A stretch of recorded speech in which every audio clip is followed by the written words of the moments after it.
My landlord raised my rent after I renovated his house, then ordered me to remove everything. My landlord raised my rent from $1,400 to $2,300 after I spent 2 years improving his neglected house, then ordered me to remove every single thing you added before moving out. So I did. When I first rented the place, it was technically livable, but barely. The kitchen had broken cabinet doors, the yard was dirt, half the light fixtures were ancient, and the living room had one shelf hanging sideways. I'm a carpenter, so I asked the landlord, Paul, whether I could improve things myself. He loved the idea. We put it in writing. I could install removable upgrades at my own expense, and anything I personally purchased remained mine unless he reimbursed me. Over 2 years, I installed shelving, upgraded light fixtures, added a smart thermostat, built a removable kitchen island, laid patio pavers, and turned the dirt yard into something people actually wanted to sit in. I kept every original fixture in the garage. Then Paul visited. 3 weeks later, he sent my renewal. The rent was increasing by $900. When I asked why, he said, "The property is worth more now." I pointed out why it was worth more.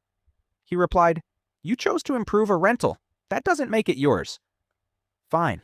I found another place. That was when Paul became strangely aggressive. He emailed saying I was not allowed to steal fixtures when I left. I sent him our agreement. He answered, "Then take your stuff. I want the house returned exactly the way you received it. Every single thing you added needs to go." I asked if he was sure. He wrote, "Absolutely." Understood. I took a week off and followed his instructions perfectly. The custom shelves came down. The kitchen island came with me. I removed my light fixtures and reinstalled the ugly originals I had carefully stored. The smart thermostat became the old plastic dial again. I lifted my patio pavers. Even the expensive planters were mine, so those went too. I didn't damage anything. I didn't remove a single thing that belonged to Paul. I simply returned his house exactly as requested.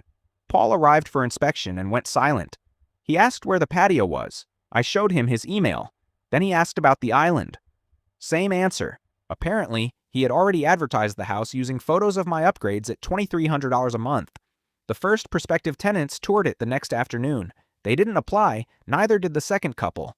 A week later, the listing dropped to $1,900, then $1,750. Paul emailed asking whether I would sell him the island, shelves, lights, and pavers. I sent him my price, $6,200. He called it ridiculous, so I sold most of them elsewhere. 2 months later, his house finally rented for $1,500. He raised my rent because my work made his property more valuable. Then he ordered me to take the value with me.